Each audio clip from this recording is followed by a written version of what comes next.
Il y a des gens, ils insultent, ils se bagarrent, mais ils ne réfléchissent pas beaucoup. Vous allez voir que les gens qui aiment Palabra, ils n'avancent pas dans leur vie parce qu'ils ne réfléchissent pas beaucoup.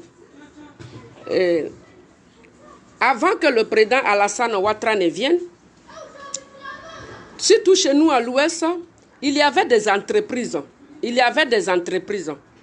Et même en Gagnewa, il y avait l'entreprise du bois. Il y avait une entreprise en Gagnewa, l'entreprise du bois en Gagnewa.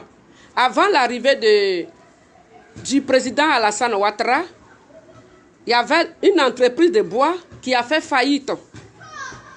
Ça a fait faillite. Donc, ça veut dire que tous ceux qui travaillaient là-bas, ils ont été licenciés. Donc, ils n'ont pas pu sauver l'entreprise qui faisait travailler les jeunes de l'Ouest, surtout les jeunes de la région de Gagnewa. Ils n'ont pas pu sauver cette entreprise-là. Et cette entreprise a fait faillite. Et ces personnes qui étaient au pouvoir, ils ont préféré venir investir à l'étranger et créer des entreprises à l'étranger. Alors qu'il y avait une entreprise de bois qui avait besoin de l'aide à l'époque à Gagnewa. Le temps de Laurent Gbagbo à Gagnewa. Il y avait une entreprise de bois qui avait besoin de l'aide. Mais cette entreprise n'a pas été sauvée. Vous voyez? Donc, nous les Noirs, des fois je vois des gens qui disent que c'est les Blancs qui nous appauvrissent. Ce n'est pas les Blancs qui nous appauvrissent. Parce que nous, chez nous, on ne réfléchit pas beaucoup. Et ceux qui réfléchissent beaucoup, ils évoluent. Les personnes qui réfléchissent beaucoup, ils évoluent. Des personnes qui se battent, ils évoluent. Et cette entreprise-là, personne n'a manifesté. C'est-à-dire que lorsque l'entreprise a fait faillite, personne n'a manifesté. Personne n'a crié scandale. Et l'affaire est restée comme ça. Les gens sont partis au chômage. Il y en a qui souffrent et tout ça. Il y a beaucoup de difficultés. Et le peuple, ils peuvent voir les maires, les questions régionales pour essayer de voir ce que le président Alassane Ouattara peut faire pour ces régions-là, pour ces entreprises qui sont tombées là. Si le président de la République peut sauver ces entreprises-là. C'est-à-dire que les gens qui sont en Europe, ils ne se soucient pas de ces entreprises-là. Ceux qui sont en Europe, ils ne se soucient pas des entreprises-là qui sont tombées à l'ouest. Ils ne se soucient pas des entreprises qui sont tombées. Ils ne se soucient pas des jeunes. Comment créer des entreprises? Comment aider les jeunes? Les gens qui sont en Europe, ils ne réfléchissent pas comment ils vont aller voir le chef de l'État pour pouvoir créer des entreprises, pour pouvoir donner des emplois aux ces jeunes-là. Et comme nous, on ne réfléchit pas beaucoup, et qu'on passe notre temps à faire des histoires, à faire des palabres, on ne réfléchit pas comment on va créer des emplois pour des jeunes. Alors qu'à l'Ouest, il y a beaucoup de besoins, mais on ne réfléchit pas à ça. Tout ce qu'on veut, il faut que ces jeunes-là, ils descendent dans la rue et qu'ils se sacrifient. Et quand vous voyez des choses comme ça, est-ce que c'est normal? Ces jeunes-là, on ne cherche pas la solution des jeunes. Et surtout, nos frères et sœurs qui sont en Europe, et ceux qui ont des bonnes situations, on a eu des ministres, on a eu des présidents, on a eu des personnes qui sont devenues des milliardaires au l'Ouest. On a des frères et sœurs qui sont en Europe, qui ont de très bonnes situations. Ils ne réfléchissent pas comment ils vont créer des emplois pour que nos frères de l'Ouest qui sont au chômage, ils vont travailler. Vous voyez comment les gens ils ne réfléchissent pas. En Afrique, il y a certaines personnes, ils ne réfléchissent pas beaucoup. Ils ont, pour eux, ce qu'eux, ils veulent là, c'est ce que le pays doit faire. Ce qu'eux, ils veulent. Donc, ce qu'eux, ils veulent, les jeunes doivent descendre dans la rue, c'est tout. Eux là, ceux qui sont en Europe, bon, je vais rentrer parce que sur ma terrasse, il commence à pleuvoir là.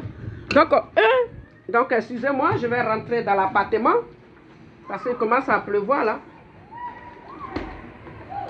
Excusez-moi, je vais...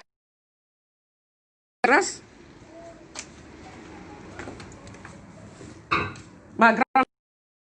Parce qu'il commence à... tu éteins la télé. Et là, je vais... Excusez-moi, je vais me placer dans mon appartement. Parce que j'étais sur la terrasse, mais apparemment, il commence à pleuvoir.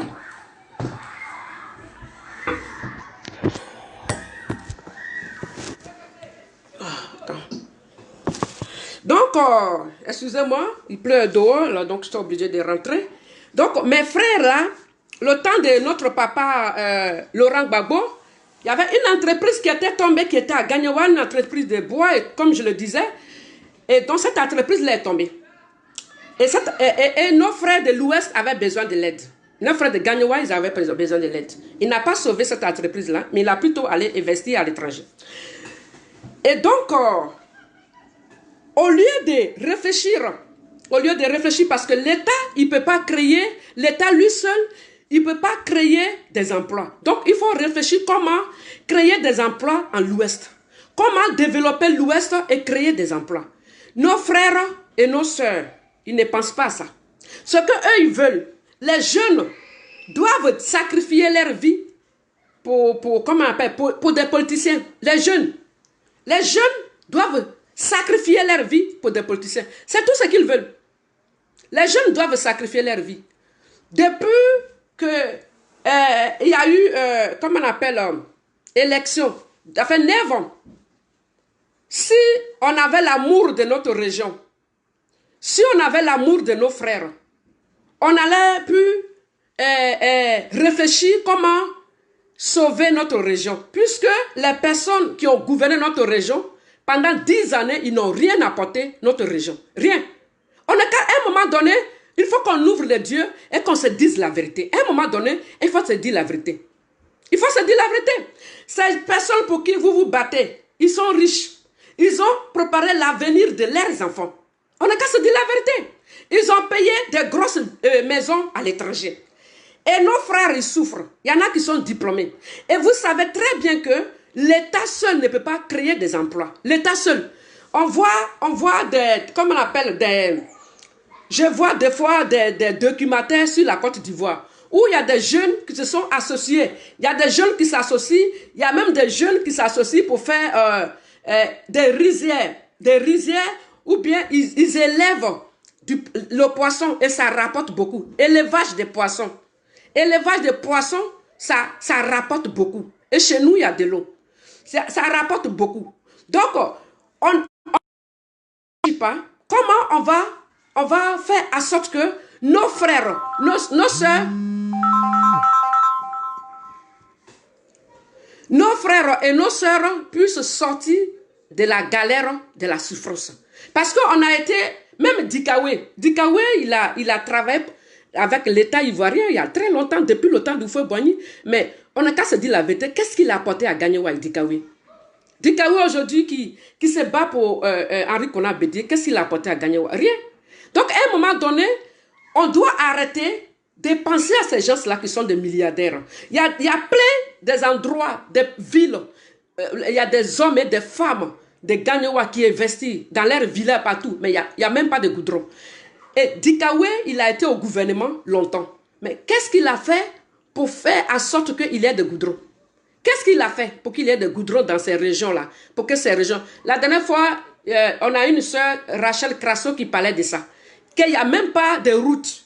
Vous voyez? Il n'y a même pas de route. Les gens comme Dikawé, ils ont été à la tête de la Côte d'Ivoire. Les gens comme Laurent Gbagbo, les gens comme plein de gens qui ont eu toute la possibilité de développer l'Ouest de chez nous. Et ils ne l'ont pas fait. Donc, à l'heure où nous sommes, l'heure n'est plus à mettre nos frères dans la rue. L'heure n'est plus à mettre notre frère dans la rue. Nos frères, ils ont été dans la rue depuis 90. Et ils sont dans la rue. Et en 2010, beaucoup sont morts. Et donc, à l'heure où on parle, l'heure n'est plus à mettre nos frères dans la rue, mais plutôt à réfléchir. Qu'est-ce qu'on va faire pour apporter de l'aide à nos frères? Qu'est-ce qu'on va créer? Parce que une fois que vous êtes dans une association et que vous avez un peu de fonds, l'État ivoirien, il vous aide. Quand vous êtes dans une association, que vous avez un peu de fonds, l'État ivoirien, il vous aide. Donc, les gens doivent réfléchir comment aider nos frères. Comment aider nos frères? Parce que vous savez très bien que nous, les frères, nos frères, il y a beaucoup qui n'aiment pas travailler au village. Ils n'aiment pas travailler au champ. Et ils sont tous en ville, à Yopougon. Donc, il y a des gens qui viennent, ils les manipulent. Ils les manipulent parce qu'ils sont aussi dans les besoins, ils les manipulent. Et du coup, ils pensent que s'il y a un président qui arrive, ce président sera le Messie. Mais en même temps, ces mêmes présidents-là, tous ceux qui vont venir là, il n'y a pas un. Tous ceux pour qui vous ne voulez pas d'Alassane Ouattara, il n'y a pas un seul. Il n'y a pas un seul qui n'a pas gouverné la Côte d'Ivoire. On n'a qu'à se dire la vérité. Il n'y a pas un seul qui n'a pas gouverné la Côte d'Ivoire. Regardez, Simone Gbagbo, elle a été au pouvoir pendant 10 ans. Qu'est-ce qu'elle a fait pour gagner Ouattara? Qu'est-ce qu'elle a fait pour gagner Ouattara? Qu'est-ce qu'elle a créé comme emploi? Madame Dominique Ouattara, elle a donné beaucoup de moyens à des femmes pour pouvoir entreprendre comment on appelle ça? Des activités. Pour pouvoir entreprendre des activités. Madame Dominique Ouattara, elle donne des moyens. Elle donne beaucoup de moyens. Mais notre maman Simone Gbagbo, lorsqu'elle était à la présidentielle pendant 10 années, qu'est-ce qu'elle a apporté à Gagnoua? Qu'est-ce qu'elle a apporté à Gagnoua? Aujourd'hui, vous voyez ses enfants, vous voyez Michel Gbagbo, il prend des photos avec des gens parce qu'ils veulent que son père revienne. Mais quand ton père était là, est-ce que vous le voyez? Est-ce que, comme on appelle Michel Gbagbo connaît Gagnoua? À un moment donné, on doit se dire la vérité. À un moment donné, on doit se dire la vérité. Laurent Gbagbo, il est à Bruxelles. Il n'est pas mort, il est à Bruxelles. Il vit. Il a acheté des maisons, il vit. Dieu merci. Parce que notre souhait, ce n'était pas qu'il meure. Il vit à Bruxelles. Aujourd'hui, avec tout ce que les Ivoiriens ont vécu en 2010, on ne peut plus encourager nos frères à descendre dans la rue. Il faut qu'on se dise la vérité. On ne va plus encourager nos frères à descendre dans la rue. Nos frères, depuis 30 années, depuis la mort du frère Boigny, qu'est-ce qu'ils ont gagné? Nos frères, qu'est-ce qu'ils ont gagné avec des politiciens? Qu'est-ce qu'ils ont gagné? Alors pourquoi ne pas chercher des solutions pour développer notre région? Pourquoi continuer à sacrifier nos frères? Pourquoi ne pas chercher des solutions?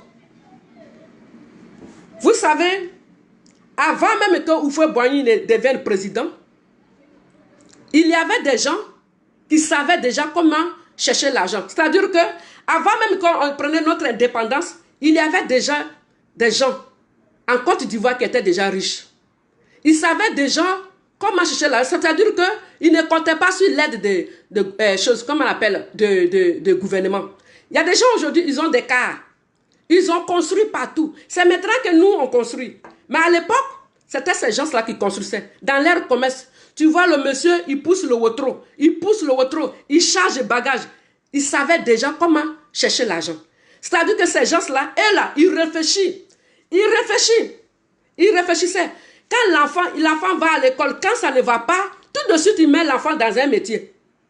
Tout de suite, quand l'enfant, ça ne va pas les études, tout de suite, on cherche un métier où on va mettre l'enfant.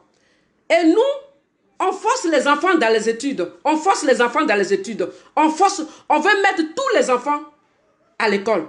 Mais ce n'est pas tous les enfants qui réussissent à l'école. Quand ça ne va pas, il faut commencer déjà à chercher dans quel métier l'enfant peut être. C'est-à-dire que nous, on fait palabre.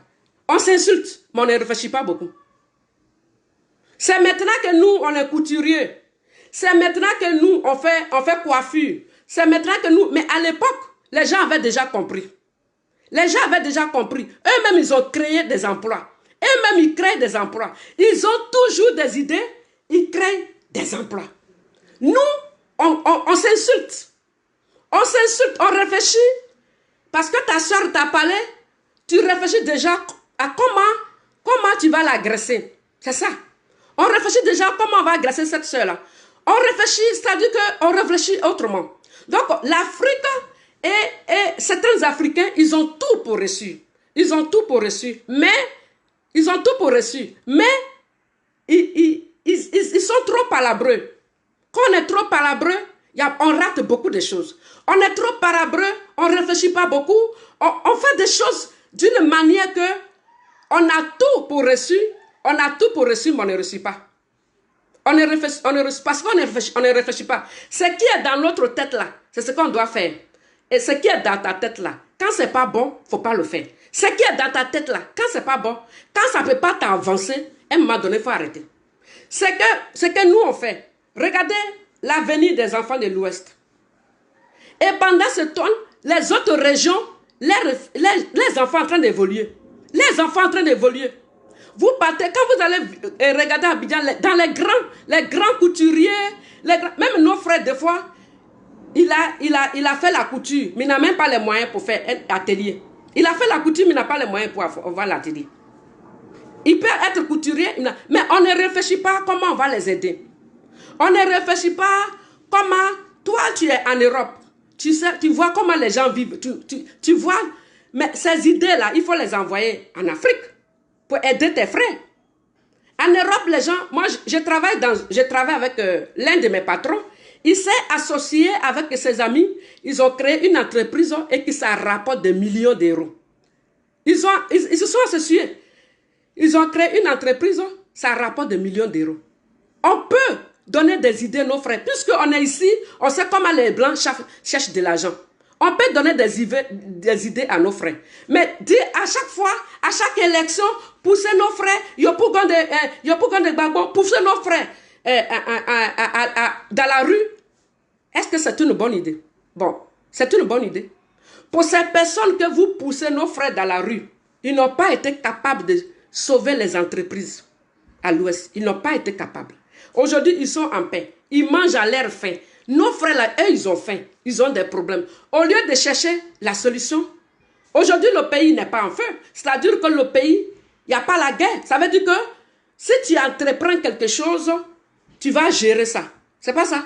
Ça veut dire que si tu entreprends quelque chose, tu peux gérer ça. C'est ça. Donc, pourquoi ne pas réfléchir à entreprendre quelque chose? On va à vacances. On sait très bien qu'il n'y a pas la guerre au pays. On va à vacances, on s'amuse, on revient.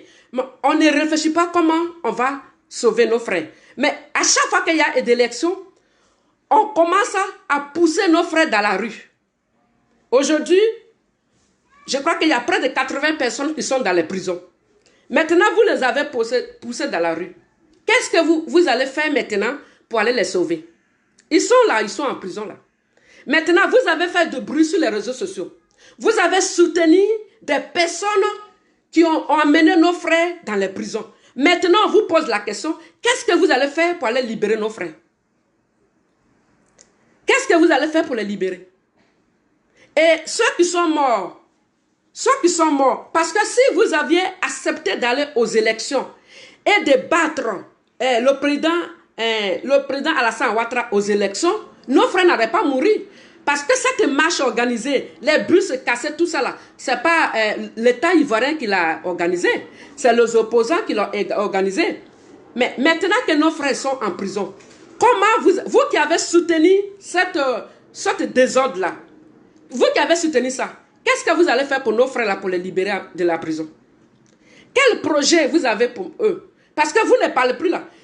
Les gens, ils ont fait des posts, ils ont fait des milliers de vidéos pour pousser nos frères à aller dans la rue. Il y en a qui ont brûlé les bus, il y en a qui ont fait plein de choses. Bon, maintenant, pourquoi vous ne faites plus de vidéos pour les soutenir? Pourquoi vous ne faites plus de vidéos pour les soutenir? Pourquoi vous ne faites plus de vidéos pour chercher de l'argent et puis aller prendre des avocats pour les libérer? Pourquoi? Pourquoi vous ne faites plus rien? Vous êtes ici avec vos enfants. Vous êtes ici avec vos maris. Vous êtes en train de préparer l'avenir de vos enfants. Et maintenant, nos frères là, ils sont en prison. Il y en a qui sont morts. Maintenant, qu'est-ce que vous faites pour ces frères là qui sont en prison? Maintenant, qu'est-ce que vous faites pour ceux qui sont morts?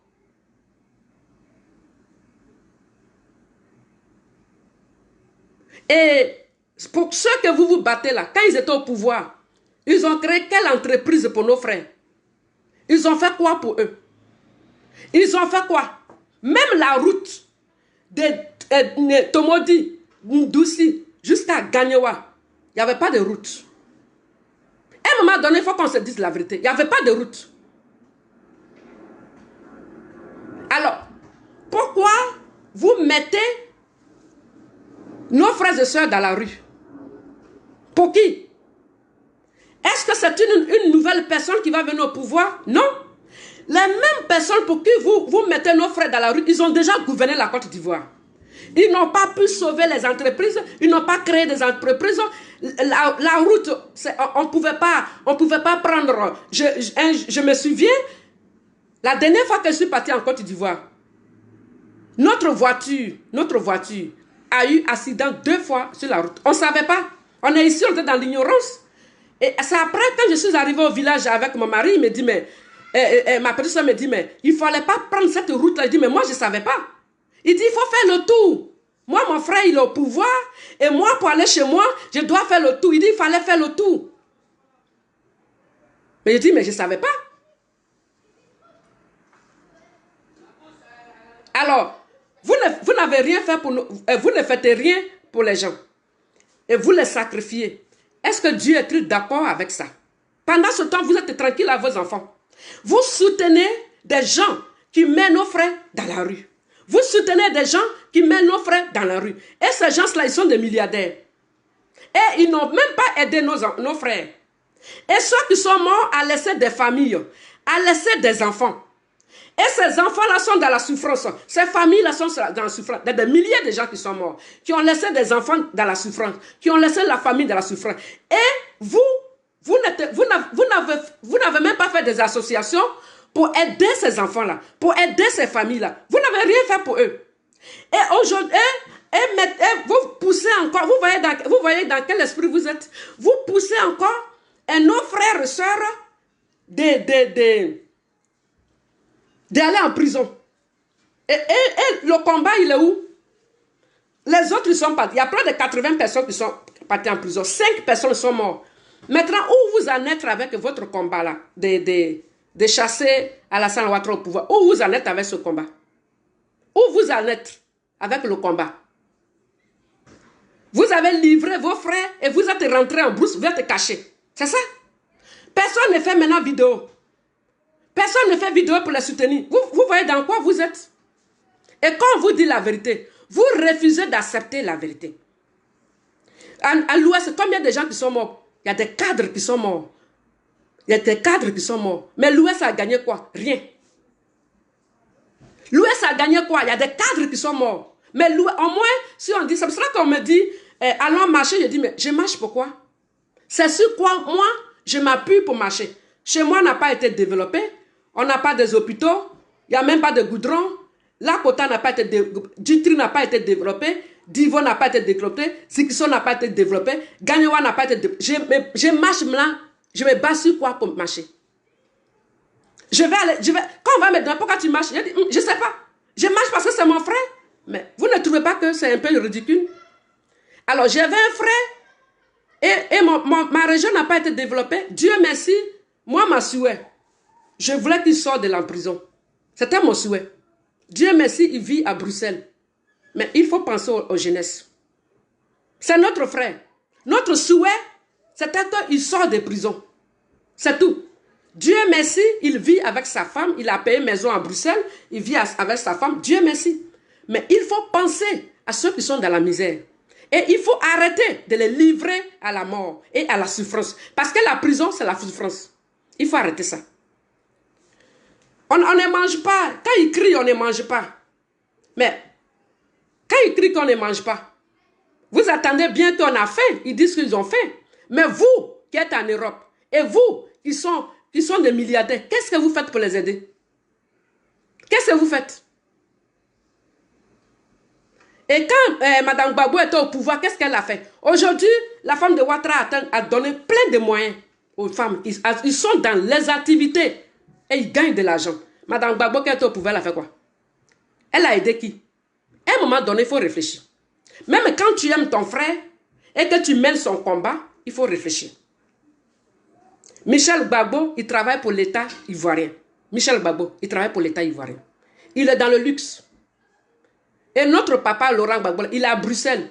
Il a payé maison, il n'est plus en prison, il n'est plus à la haine. Donc, à un moment donné, il faut penser à nos frères qui souffrent là. Et il faut arrêter cette manière de faire la politique. Parce que si on avait un frère qui n'est jamais venu au pouvoir, on peut comprendre.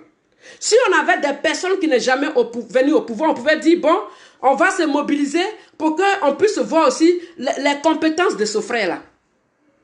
On pouvait dire ça. Parce que nous, aujourd'hui, vous nous combattez parce qu'on vous dit la vérité. Mais n'oubliez pas que moi, j'ai soutenu Gbagbo pendant 20 années. 20 ans.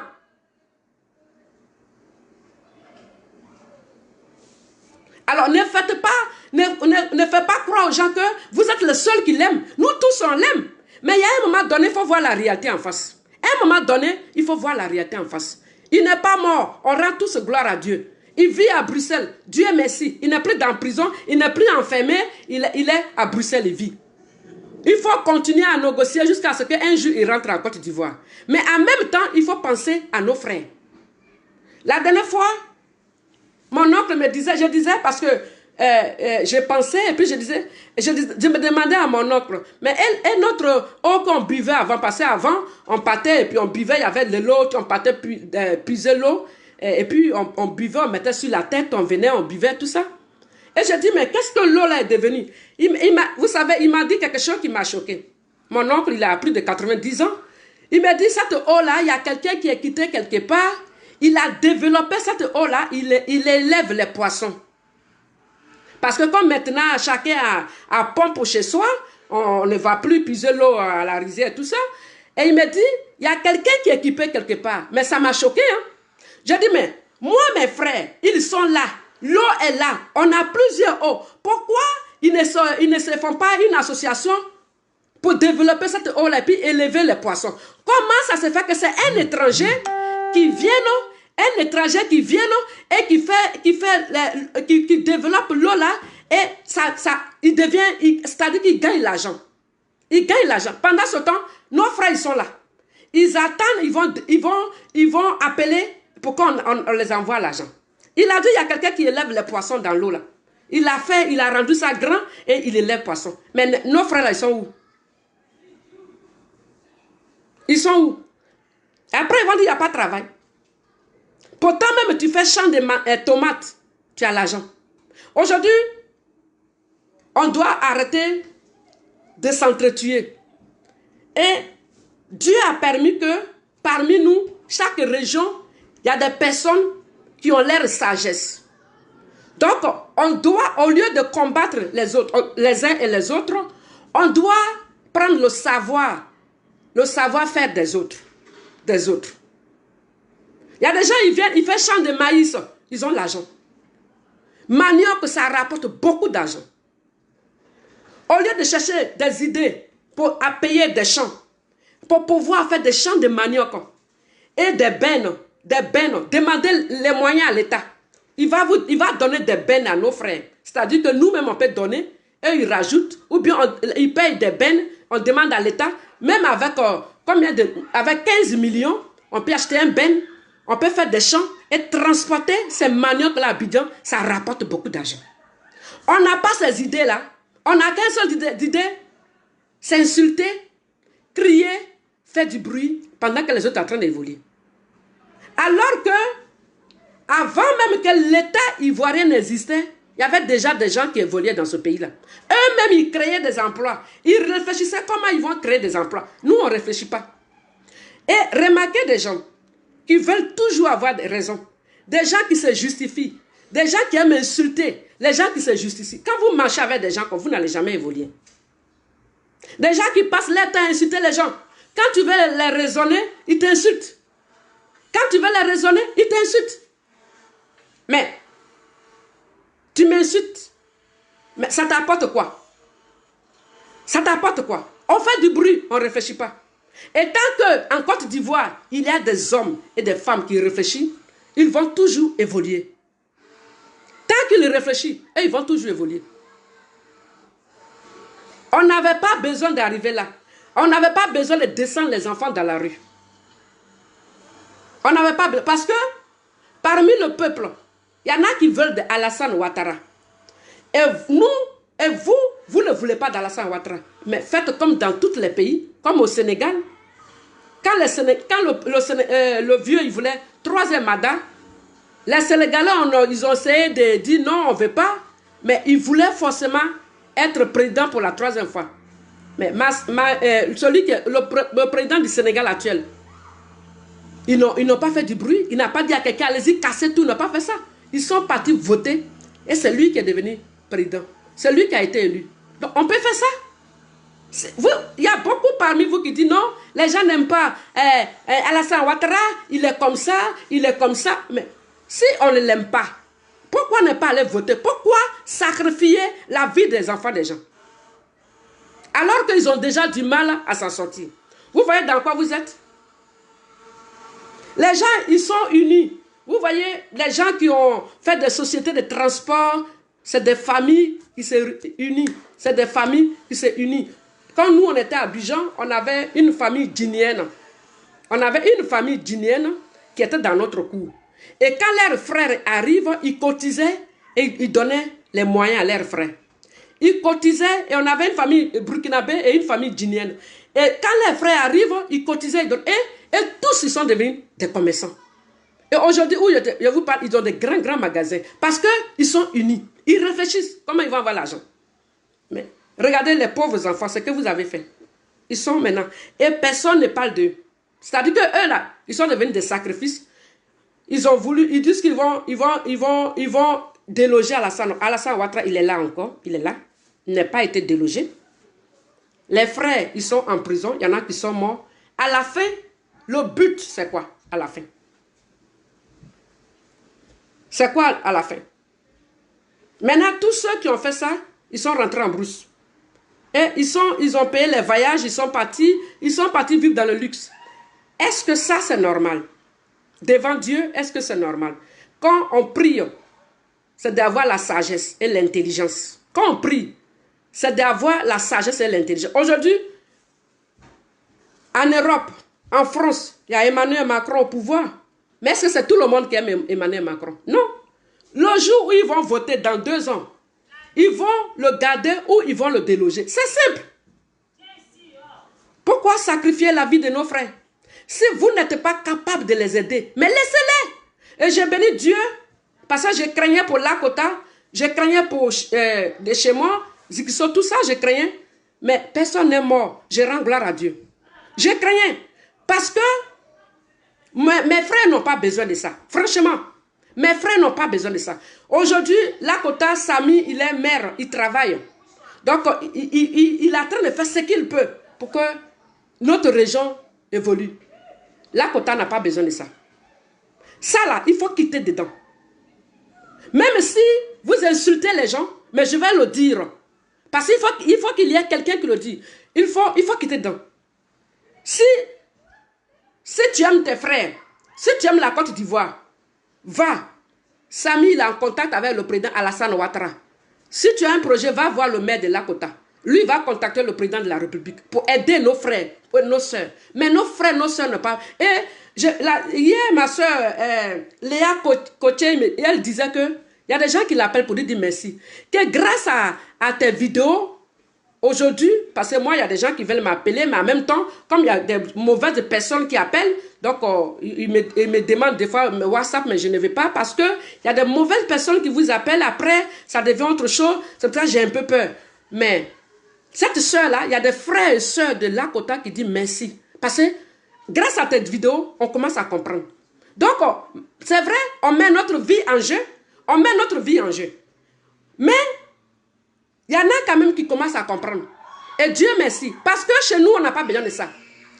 Moi, mon père qui travaillait comme un touriste, donc j'avais un deuxième papa qui s'appelait Django, pour ceux qui sont de Lakota. Django qui est chauffeur. Je ne sais pas si dans ce temps-ci il est mort, mais il était toujours chauffeur il y a 10 ans de cela. C'est lui qui était mon chauffeur.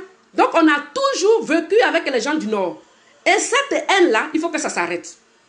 Papa n'était pas là, donc il peut se réveiller à 5, 6 heures, il est parti parce qu'il bougeait, il travaillait avec des Allemands. Donc c'était Django qui venait, il m'habillait et il me prenait. Il ne m'égorgeait pas, il ne me violait pas. Et il me déposait chez mes grands-parents. Et quand mon père revenait de sa mission, il partait me récupérer et il me ramenait à la maison. On a toujours vécu comme ça. Et à l'époque, il n'y avait pas beaucoup de Dida à Lakota-Ville. Et donc, nos frères et sœurs qui ont fait leur bourse dans les régions d'Ida, ils venaient chez les Djoula, les gens du Nord. Et c'est là qu'ils restaient. et il partait étudier. Et donc, moi, mon père, il avait pour tuteur Diallo. Et ce vieux monsieur-là, il avait construit l'école qui était en face de Lakota, qui s'appelle l'école Diallo. Et donc, le vieux-là, il était dans les centaines d'années. Moi, je l'ai vu. Et on a toujours vécu ça. Les politiciens qui n'ont rien foutu à l'Ouest, ne détruisez pas l'Ouest à cause d'eux. Ne sacrifiez pas l'avenir de l'Ouest à cause d'eux. Parce que si vous êtes dans cette haine-là, nos frères, ils vont rester dans cette haine-là et ils n'auront pas le temps de réfléchir comment ils vont construire leur vie. Ils n'auront pas le temps. Ils n'auront pas le temps de s'approcher de leurs frères du Nord qui va leur donner des idées. Ils n'auront pas le temps de s'approcher du maire. Le maire, c'est RHTP. Le maire de Samy, il est RHTP. Ils n'auront même pas le temps de s'approcher du maire parce que le maire, il est RHTP. Alors que si tu t'approches d'à côté du maire avec ton projet, il peut saisir le président de la République. Il va te donner les moyens. Il faut réfléchir comment chez nous va avancer. Les autres régions sont en train d'avancer. Il faut arrêter cette haine-là. Il faut arrêter. Il faut appeler vos parents, appeler vos frères, appeler vos soeurs pour dire de ne pas descendre dans la rue. Vous voyez, ceux qui sont morts, ils sont morts cadeau. Ceux qui sont en prison, cadeau. Celui qui a brûlé le bus, il paraît qu'on l'a attrapé. Vous imaginez peut-être qu'il va prendre 20 ans d'emprisonnement. Personne ne sait. Mais qui est son avocat, on ne sait pas. La dernière fois, j'ai regardé une vidéo sur Charlie Parker. Vidéo de Charlie Parker. Il y avait des jeunes de PDCI qui appelaient sur cette vidéo-là. Ils disent que les gens, ils ont organisé. C'était les jeunes qui parlaient, donc ils avaient mis audio et on écoutait. Pendant que les gens marchaient, il y a eu la police qui est arrivée. Parce qu'ils avaient tout brûlé à Paul feu. Donc il y avait la police qui est arrivée. La police est arrivée et la police a attrapé ces jeunes-là. Donc il y en a d'autres qui se sont échappés. Mais ces jeunes-là, non seulement, il n'y avait pas quelqu'un pour les sécuriser, c'est-à-dire pour que si la police arrive, il n'y avait pas un endroit où ils vont fuir pour aller, il n'y avait même pas voiture pour dire que si la police arrive, on va monter dans la voiture, il n'y avait pas. Donc les jeunes étaient livrés à eux-mêmes. Et ces jeunes-là, il y en a qui s'est fait arrêter. Ils sont partis en prison. Et donc les jeunes disaient que on se bat pour eux, mais en même temps, eux, ils ne nous protègent pas. Ça faisait pitié. Mais c'est l'ignorance. On se bat pour eux, mais ils ne nous protègent pas. Et ces jeunes étaient livrés à eux-mêmes. Pendant que ceux qui ont organisé la marche, ils étaient à la maison. Vous voyez ça? Et ceux qui ont arrêté là, supposons qu'ils sont diplômés. Supposons qu'ils sont diplômés. Tu vas par exemple, parce qu'ils ont brûlé le goudron et tout ça, ils ont brûlé. Hein? Supposons que tu es diplômé et que tu vas en prison. Qu'est-ce que ta vie va devenir? Peut-être tu prends 5 ans. Peut-être tu prends 10 ans. Non seulement tu vas sortir, tu as perdu ton temps. Non seulement tu as perdu ton temps, mais ton casier judiciaire, ça devient quoi? Ton casier judiciaire, ça devient quoi?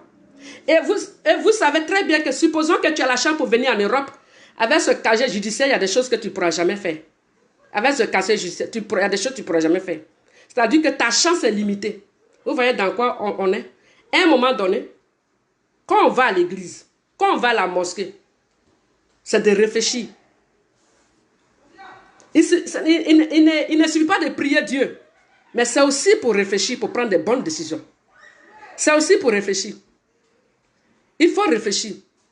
Alassane Ouattara au pouvoir, à quoi ça nous gêne? Alassane il est au pouvoir, nos parents ils vont au champ. Nos parents ils vivent. Actuellement, il y a plein de routes à Lakota, à Divo, à Gagnoua, à Zikso. Il faut développer. En fait, que nos parents là, quand ils quittent, la dernière fois, Dieu merci, Samy là au pouvoir, on avait notre papa de Lakota qui disait que à chaque fois qu'ils appellent Samy, il est disponible. Il vient et il arrange la route à sorte que nos parents puissent venir en voiture. C'est-à-dire, il facilite la route. Mais notre région a besoin des maires comme ça. Ils ont besoin des maires comme ça. En fait, que les routes là soient à bon état pour que nos parents, nos mamans puissent vendre les riz, les bananes. Est-ce que nous, on est ici là? On nourrit tout le monde? Est-ce que nous, on est ici? On nourrit toute la famille? Parce que ce qu'on oublie, il y a des familles qui n'ont pas des enfants en ville. Ils ont besoin de travailler. Leur cacao là, les cacao, il faut des voitures pour aller récupérer les cacao, les cafés. Donc, il faut des personnes, il faut un homme qui va développer notre région. Il faut un homme qui va développer notre région. Cette histoire de sortir dans la rue, on sort dans la rue pour qui? Le vieux de 86 ans, il a déjà gouverné la Côte d'Ivoire. Le vieux de 86 ans, il a déjà gouverné la Côte d'Ivoire. C'est qui est nouveau? Afi N'Guessa a déjà gouverné. Mamadou Koulibaly a déjà gouverné. Soro Diom a déjà gouverné. Alors, pour qui vous vous battez? Ces gens se les étaient à la tête. Ils n'ont rien apporté. Pour qui vous sacrifiez nos frères et sœurs? À un moment donné, il faut voir la réalité. À un moment donné, il faut comprendre que c'est Félix Houphouët-Boigny qui avait raison. Félix Houphouët-Boigny, quand l'argent de la Côte d'Ivoire était dilapidé, quand Houphouët-Boigny était vieux, et que l'argent de Côte d'Ivoire était dilapidé, et que n'importe qui se servait, il allait appeler Alassane Ouattara. C'est Houphouët qui avait raison. C'est Houphouët qui avait... Houphouët, il a été toujours sage. Houphouët n'était pas un grand diplômé, mais il était très sage et très intelligent. Donc, il faut comprendre que c'est Houphouët qui avait raison. Aujourd'hui, Dieu merci, même si on n'aime pas Alassane Ouattara, il faut voir la réalité en face. Aujourd'hui, Oumé, Gagnewa, Lakota, le goudron a commencé. C'est en train de partir là. Laissez les villages là, ils vont arranger les routes et les gens vont aller investir. Laissez les villages, ça va être... Quand nous on était petits, à Lakota, il y a eu des Libanais. Ils étaient déjà des vieux Libanais. Vous croyez que les Libanais ils sont quittés au ciel pour tomber en Lakota? C'est parce qu'il y avait des routes. C'est parce qu'il y avait des routes qu'ils ont investi là-bas. Et ils faisaient travailler nos frères. C'est parce qu'il y avait des routes. C'est parce qu'il y avait l'hôpital. Les Libanais ne sont pas quittés au ciel pour tomber, c'est parce qu'il y avait des routes. S'il y a des routes, il y a des hôpitaux, s'il y a tout ce qu'il faut, ils vont développer nos régions. C'est ça qu'il faut penser. Ils vont développer nos régions.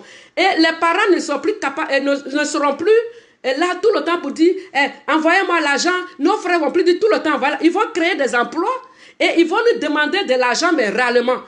Le fait que notre région n'est pas développée, le fait que nos frères n'ont pas de travail, le fait que nos parents souffrent, tout ce que nous gagnons ici, on est obligé d'envoyer. On est obligé d'envoyer. Donc, il faut penser à ces personnes, à nos frères-là qui souffrent. Il faut penser comment développer nos régions.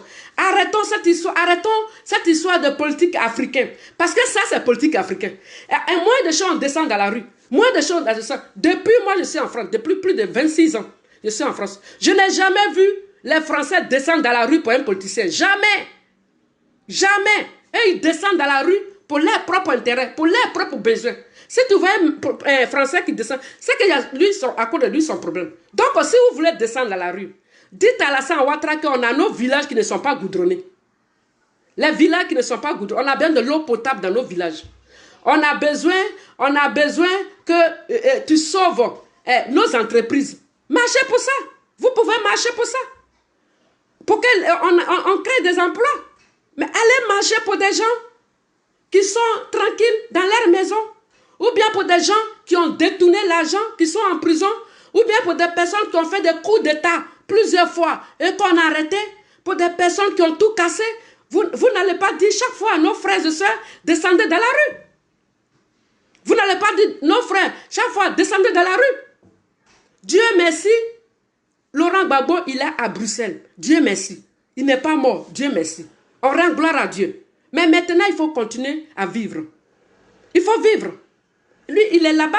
Il n'est plus enchaîné. C'est vrai qu'il ne peut pas sortir. Mais il faut continuer à prier afin qu'il puisse rentrer. Il faut faire les choses dans la sagesse. Le gros cœur, remarquez des gens qui ont gros cœur, ils ne foutent rien dans la vie. Les gens qui font tout avec force, ils ne foutent rien. C'est la sagesse, c'est l'intelligence. Il y a une parole dans la Bible qui dit, c'est dans le silence que Dieu il a agi. C'est dans le silence. C'est dans le silence qu'on prend de bonnes décisions. C'est dans le silence qu'on fait de bonnes choses. Ce n'est pas dans les injures. Ce n'est pas dans la colère, ce n'est pas dans la haine, ce n'est pas lorsqu'on va passer notre temps à marcher. Ça fait 30 ans qu'il y a des gens qui marchent. 30 ans qu'ils marchent. Mais leur vie n'a même pas abouti. 30 ans qu'ils sont dans la rue. 30 ans pour même cause là. 30 ans. notre frère doit être au pouvoir. 30 ans que les gens ils luttent pour que le frère soit au pouvoir. Mais 30 ans, mais ça nous, le résultat c'est quoi? À un moment donné, nous devons passer chez nous. Comme vous savez, il y a des jeunes de Gagnoua. Ce qu'ils ont fait, quand vous voyez le terrain de Gagnoua, ils ont voulu écrire à Alassane Ouattara. Et comme ils ont vu que la femme, elle est très généreuse, ils ont écrit à la femme, Dominique Ouattara. Et c'est elle qui a mis des millions pour construire le terrain de Gagnoua. Donc, au lieu de rester dans les marches, nous pouvons aussi l'interpeller pour qu'il puisse sauver soit certaines entreprises ou bien créer des entreprises pour aider nos frères. L'orgueil. Il y a une parole dans la Bible qui dit l'humilité précède la gloire. L'humilité. À un moment donné, il faut être humble. Arrêtons de faire comme si on compte sur quoi d'abord. On compte sur quoi? On fait gros cœur, on compte sur quoi? Il faut se humilier. Il faut être humble afin qu'on puisse nous aider. Le développement est venu dans notre région. On doit faire en sorte qu'on puisse nous aider afin que nos frères travaillent. Palabre. Quand tu n'as pas la sagesse, parfois, même quand tu as raison que tu n'as pas la sagesse, parfois, palabre, on te frappe. Parce que c'est vrai, tu as raison, mais tu n'as pas utilisé la sagesse. Et des fois, on te frappe. Parce que tu as raison, mais si tu étais calme, peut-être que tu aurais gagné. Mais comme tu as voulu faire palabre, tu as perdu. Donc, à un moment donné, même si des fois tu penses que tu as raison, il faut être calme. Il faut te calmer pour trouver d'autres solutions. Il faut te calmer. Quand le roi Salomon, qui était un homme sage, il y avait deux femmes, l'autre qui discutait sur le bébé. Et il y avait l'autre qui disait, il faut tuer le bébé. L'autre disait, non, je préfère que... Pourtant, elle avait raison. Hein. Elle avait raison. Ils étaient devant le roi Salomon. L'autre dit, c'est mon bébé. L'autre dit, c'est mon bébé. Et l'autre dit, bon. L'autre a dit à le roi Salomon, il faut tuer le bébé. Il faut le tuer. Et l'autre dit, non, il ne faut pas tuer le bébé. Il faut lui donner le bébé. Pourtant, elle avait raison. Hein? Et le roi Salomon dit, ah, d'accord. Comme toi, tu dis on doit garder le bébé, prends ton bébé. Ça veut dire quoi? C'est l'intelligence. Et l'amour. Quand tu as l'amour de ta région, de ton pays, tu utilises la sagesse. Même quand tu penses que tu as raison, tu utilises la sagesse. Gros cœur. Chez nous, quand on était petite, on disait gros cœur ne mange pas de richo. Gros cœur ne mange pas de richo. À un moment donné, il faut déposer les armes. Il faut construire la Côte d'Ivoire. Alassane Ouattara n'est pas nos ennemis. Ce qui se passe, c'est entre eux les politiciens. Mais comme il y en a qui ne réfléchissent pas beaucoup, ils pensent que c'est leur palabre. Ce n'est pas votre palabre. C'est entre eux les politiciens. C'est entre eux les politiciens. Donc, Henri Konan Bédié, Laurent Gbagbo, Alassane Ouattara, ils doivent régler leurs problèmes. Parce que Alassane Ouattara, là, il a été avec Laurent Gbagbo. C'est les deux là qui ont fait RDR. Henri Konan Bédié, il a été avec Alassane Ouattara. C'est-à-dire que quand ils font les choses, que ça ne les arrange pas, et qu'ils ne s'attendent plus entre eux, ils doivent sacrifier nos frères et sœurs. À un moment donné, il faut ouvrir les yeux. À un moment donné, il faut ouvrir les yeux. Ce qui se passe entre eux là, ils n'ont qu'à régler ça entre eux. Ce n'est pas à nous, les enfants de pauvres, qui vont prendre ça pour déposer sur nos têtes. Ce n'est pas à nous, les enfants de pauvres, de prendre ça pour déposer sur nos têtes. Laissez les politiciens régler les problèmes. Et nous, les enfants de pauvres, on doit réfléchir comment aider nos frères afin que la Côte d'Ivoire avance. Il faut arrêter cette manière de faire la politique. Donc, le palabre est vouloir montrer que je suis plus fort. Hier, j'ai écouté un truc sur Ivoire TV sur Internet, Ivoire TV quelque chose sur Internet. Je n'ai pas aimé certains propos. Des gens qui parlaient, je n'ai pas aimé certains propos. Parce que j'ai vu, parmi eux, j'ai vu un qui a été agressif. Et l'autre était obligé de répondre. Bon, toi, tu es à l'étranger. Et puis, tu dis que vous allez voir ce qu'on va vous faire. Vous allez voir ce qu'on va vous faire. Mais tu es à l'étranger. Maintenant, quand tu parles comme ça, et que les problèmes, il y a des problèmes au pays, qui va protéger nos parents? Quand vous êtes à l'étranger, que vous dites qu'on va se venger, on va se venger. Tu parles comme ça. Si ça explose chez nous, qui va protéger nos parents? Vous voyez des gens dans quel esprit ils sont? Toi, tu es à l'étranger et tu sais que tu n'es rien. Tu n'es pas le bon Dieu. Et tu dis tu vas te venger. Et maintenant, si il arrive que le pays explose, comment tu vas faire pour protéger nos parents puisque tu n'es pas là-bas? Si vous suivez des gens comme ça, ils vont vous amener tout droit en enfer. Si vous suivez des gens comme ça, qui sont à l'étranger et qui ont des propos très violents, qui ont des propos qui divisent les Ivoiriens, si vous les suivez comme ça, ils vont vous conduire tout droit en enfer. Parce que ces gens-là, ils ne sont pas sur place. Et ils sont ici et ils mettent le feu au pays. Ils brûlent au pays et ils sont en abri. Ces gens-là, ils sont quittés tout droit de l'enfer. Parce qu'ils ne se rendent pas compte que ce qu'ils font, ça peut détruire non seulement la Côte d'Ivoire, mais ça peut détruire nos parents. Ces gens-là, moi je dis, ils sont quittés tout droit en enfer. Ceux qui sont ici et qui disent que si le jour où on prend le pouvoir, on va se venger, je dis que ces personnes-là, ils sont quittés tout droit de l'enfer. Et si vous suivez ces gens de personnes, ils vont vous amener dans l'obscurité. Ils vont vous amener dans l'obscurité et ils vont vous rendre des sauvages. Ne les suivez pas. Le pays, la Côte d'Ivoire, nous sommes condamnés à vivre ensemble.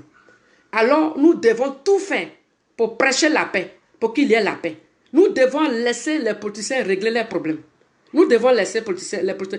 Quand Henri Konan Bédié a traité Alassane Ouattara de Burkinabé, est-ce qu'il nous a donné une bonne raison? Avant d'aller faire palabre d'Henri Konan Bédié ou de je ne sais pas là. Quand Henri Konan Bédié, Alassane Ouattara l'a fait, Oufoué l'a fait venir, et qu'il était Premier ministre. Et il a attendu, alors que Oufoué Boigny a dit, il nous a dit clairement que Alassane Ouattara est né à Dimokro. Alassane Ouattara, il est du royaume de Congo, le royaume de Congo qui appartenait au Burkina. Le royaume de Congo appartenait au Burkina. Dans la vie, ça appartenait au Burkina. Pourquoi ça appartenait au Burkina? Parce qu'à l'époque, il n'y avait pas, les Blancs n'étaient pas encore venus. Donc le Burkina et la Côte d'Ivoire, il n'y avait pas de frontières. Donc, ça appartenait à Congo. Et donc, quand les Blancs sont venus, cet royaume-là, les gens ont lutté, les gens du Nord, ils ont lutté, et ça fait partie maintenant de la Côte d'Ivoire. Une partie de Burkina qui fait partie de la Côte d'Ivoire, ça veut dire que c'est devenu Côte d'Ivoire. Donc, on ne peut pas traiter ces gens-là de Burkinabés. On ne peut pas traiter. Donc, quand le père de... Allez-y, il faites des recherches. Ne laissez pas les politiciens vous manipuler. Donc, le père de Alassane Ouattara, qui était l'autre côté au Burkina, il n'était pas là-bas avec les papiers burkinabés. Faites des recherches. Le passeport du papa d'Alassane Ouattara est encore là. Quand il partait au Burkina, il partait, les douaniers signaient. Ces documents sont encore là. Parce qu'il partait au Burkina en tant qu'un Ivoirien. Mais il était installé là-bas. Mais en même temps, il était Ivoirien. Parce que le royaume de Burkina qui est venu maintenant en Côte d'Ivoire, donc ces personnes-là maintenant avaient les pieds dentés quand les Blancs sont venus, avaient maintenant les papiers ivoiriens. Avant même la naissance d'Alassane Ouattara. Parce qu'Alassane Ouattara, il est né à Dimokro. Donc ce royaume qui faisait partie de Burkina Faso est venu vers Côte d'Ivoire. Donc ils étaient maintenant obligés de prendre des passeports pour aller au Burkina. Pour les frontières. Et donc, ces documents-là, vous savez, Alassane, ce n'est pas quelqu'un qui parle trop. Aujourd'hui, à Domani, il a dit, Henri Konan Bédié, c'est un Ghanéen. Mais Alassane, lui, il savait déjà. Il connaît toute l'histoire d'Henri Konan Bédié, mais il n'a jamais parlé de ça. Adjumani disait même que Alassane Ouattara prêtait parfois avion à Henri Konan Bédié pour aller voir sa maman au Ghana. Mais est-ce qu'Alassane Ouattara a déjà parlé de ça? Un homme qui aime des problèmes, il va tout révéler aux Ivoiriens. Depuis qu'on l'a chassé, en 1993, il allait tout révéler. Qui était Henri Konan Bédié? Mais jamais il n'a parlé de ça. Jamais. Il connaît toute la vie d'Henri Konan Bédié, mais jamais. Adjomani qui en a marre, c'est lui qui lui a révélé, mais toi, tu traites Alassane Ouattara de Burkina, il traite Alassane Ouattara de Burkina, mais pourtant lui-même n'est pas ivoirien. C'est Adjomani qui a révélé ça. Donc vous voyez, c'est des choses qui sont compliquées, ne rentrez pas dedans. Ne rentrez pas dedans, laissez ils n'ont qu'à régler leurs problèmes. Et quand il y a élection qui arrive, allez-y voter. Si vous voulez marcher, marchez parce que vous-même, marchez pour vous-même vos problèmes personnels. Marchez pour vos problèmes personnels. Marchez pour que votre région soit développée. Restez unis et demandez de l'aide à l'État. Sinon, si vous rentrez dans, si on veut rentrer dans l'histoire des politiciens, là, maintenant, il y a eu un moment où il y a vu Alassane Ouattara parler et il a fait sortir le passeport de son papa. Il a fait sortir. Maintenant, si Alassane Ouattara dit à Henri Konan Bédié, il faut faire sortir les papiers de ta maman et ton papa, ou bien faire sortir les photos de ton papa, ta maman. Ça, c'est pas un problème encore. Alassane Ouattara n'a pas parlé de ça. Toute la Côte d'Ivoire connaît qui est Henri Konan Bédié, d'où il vient son père, d'où elle vient sa maman. On connaît toute l'histoire de sa maman. Mais pour ne pas rentrer dans son jeu, beaucoup se taisent. Pour ne pas rentrer dans son jeu, parce que lui, ce qu'il a fait, c'est pour créer des problèmes en Côte d'Ivoire. Alassane Ouattara, il est ses partisans. Toi, tu le traites de Mogossi. Tu vas brûler le pays ou bien quoi? Donc, Alassane, il a gardé le calme. Même si tu ne l'aimes pas, il a été très sage. Pourtant, lui, il connaît la vie d'Henri Konan Bédié de A à Z. Le père d'Alassane Ouattara était ami à Houphouët-Boigny.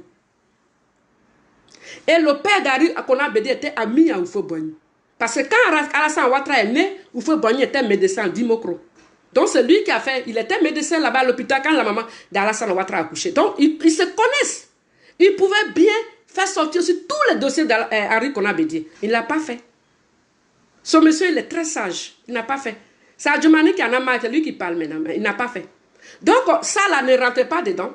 Ne sacrifiez pas votre vie pour ces gens-là, parce que c'est des manipulateurs. C'est des manipulateurs. Quand ils veulent de pouvoir, ils manipulent les gens, ils racontent des bêtises, ils racontent que des mensonges. Ils racontent des bêtises, ils racontent des mensonges. Donc, il ne faut pas rentrer dedans.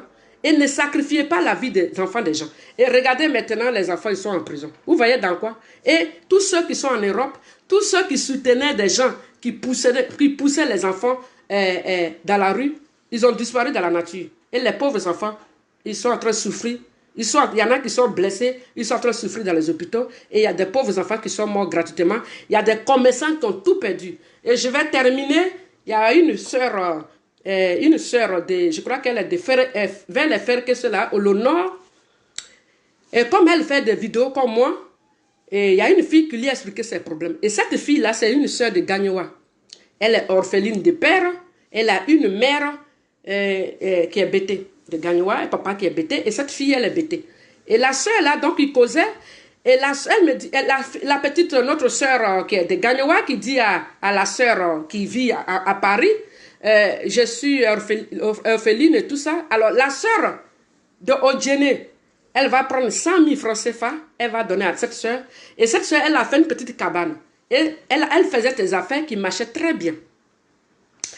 Et nos frères, qui croyaient que, parce qu'il y avait des magasins, parce que c'est cette sœur qui rendait ce témoignage à Paris ici, qui faisait, nos frères du Nord avaient des magasins tout autour, et la petite, elle s'est mise au milieu d'eux. Et donc, nos frères bêtés, ils pensaient que tous ces magasins étaient pour les djoulas. Ils ont tout cassé. La petite, elle a tout perdu.